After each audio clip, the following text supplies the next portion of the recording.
इसका बड़ा फायदा यहां के गन्ना किसानों को भी हुआ है। हमारे किसानों को यूरिया की खाद की कमी ना हो, इस पर भी हमारा ध्यान है। आप जान करके हैरान हो जाओगे भैया, एक आंकड़ा मैं कहता हूं, याद रखोगे आप लोग? मैं एक आंकड़ा बोलता हूं, आप याद रखोगे? सभी किसानों को बताओगे? घर घर जाके बताओगे? तो आंकड़ा बताऊं?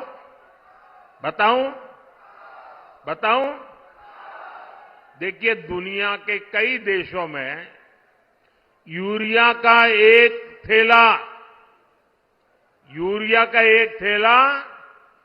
3,000 रुपये में, यूरिया का बोरा 3,000 रुपये में मिलता है। कितने में? याद रखिए, किसानों को बताइए कितने में मिलता है। दुनिया में यूरिया का बोरा कितने में मिलता है? हमारे यहां किसानों को यूरिया का ये बोरा 300 रुपये से भी कम में मिलता है दोस्तों। अब मुझे बताइए, ये बात किसानों को बतानी चाहिए कि नहीं बतानी चाहिए? घर घर जाके बतानी चाहिए कि नहीं बतानी चाहिए? साथियों, अब हम भारत को विकसित राष्ट्र बनाने के मिशन में जुटे हैं। वहीं दूसरी तरफ जो हमारे विरोधी हैं, वो क्या कर रहे हैं? ये सत्ता पाने के लिए तड़प रहे हैं, छटपटा रहे हैं। मैं देश का पहला चुनाव देख रहा हूं जहां विपक्ष जीत का दावा नहीं कर रहा है। किसी विपक्ष के नेता से आपने सुना कि भाई उनकी सरकार बनेगी? सुना कोई बोलता है? बल्कि विपक्ष सिर्फ इसलिए चुनाव लड़ रहा है ताकि भाजपा की सीटें 370 से कम की जा सके और एनडीए की 400 से कम की जा सके, इसके लिए लड़ाई लड़ रहा है। आज सपा की स्थिति यह है कि यहां हर घंटे उसे अपने उम्मीदवार बदलने पड़ रहे हैं।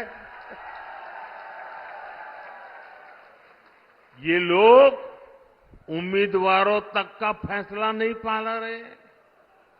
और कांग्रेस की स्थिति तो और विचित्र है। कांग्रेस को तो उम्मीदवार ही नहीं मिल रहे।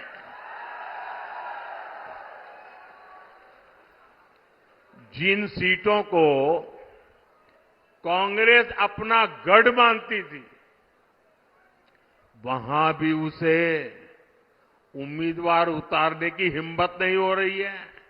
मैंने तो देखा कुछ जगह पे जिसको उन्होंने उम्मीदवार घोषित कर दिया, टिकट दे दिया, उसने दूसरे दिन वो इस्तीफा दे दिया।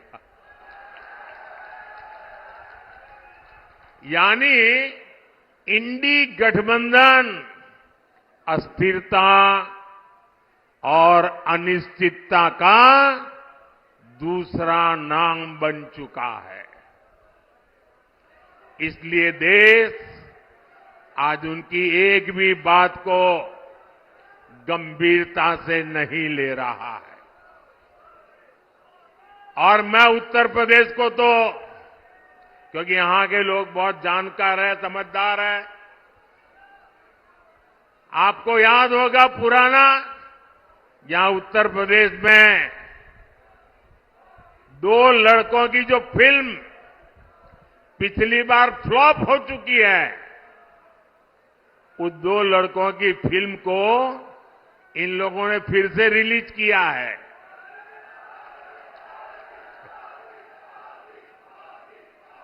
मुझे समझ नहीं आता, अरे काठ की हांडी को ये इंडी गठबंधन वाले कितनी बार चढ़ाएंगे?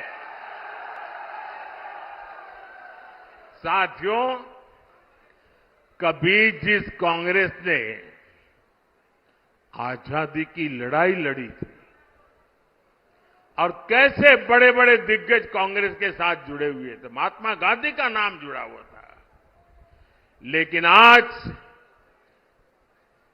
देश एक स्वर से कह रहा है, आजादी की लड़ाई लड़ने वाली वो कांग्रेस तो दशकों पहले ही समाप्त हो चुकी है।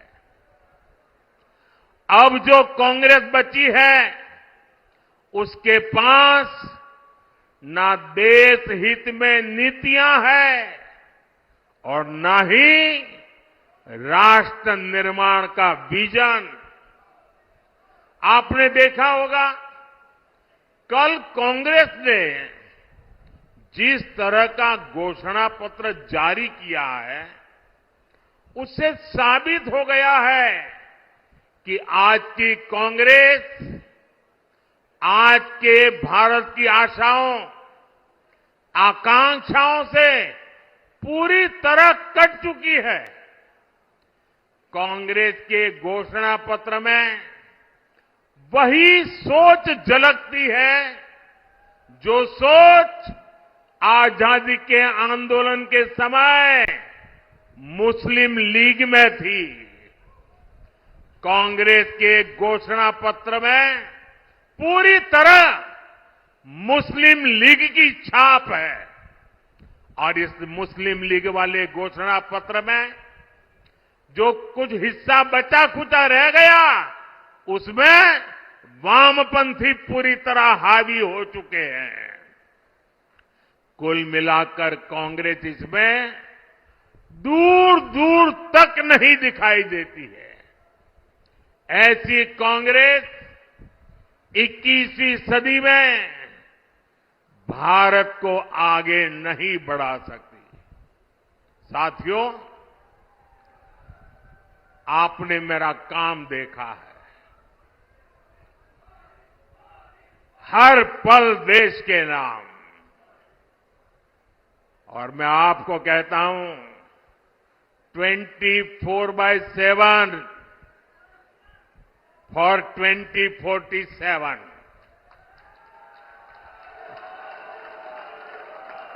24/7 फॉर 2047। ये मोदी हर पल आपके नाम, हर पल देश के नाम। और इसलिए मोदी कहता है, आपका सपना मोदी का संकल्प है। मैं अगर भ्रष्टाचार पर आज कड़ा प्रहार कर रहा हूं, तो ये आपके बेहतर भविष्य के लिए ही है। भ्रष्टाचारी गरीब के सपनों को तोड़ते हैं, आपको लूटते हैं, आपके अधिकारों को लूटते हैं, आपको आगे बढ़ने से रोकते हैं। अगर आपका बेटा या बेटी नौकरी के लिए योग्य है, लेकिन भ्रष्टाचार करके किसी और को नौकरी दे दी जाए, तो आपके बेटे बेटी का भविष्य क्या होगा? और इसलिए मैं आपके बेटे बेटी के भविष्य को बचाने के लिए इतनी गालियां खा रहा हूं, इतनी लड़ाई लड़ रहा हूं।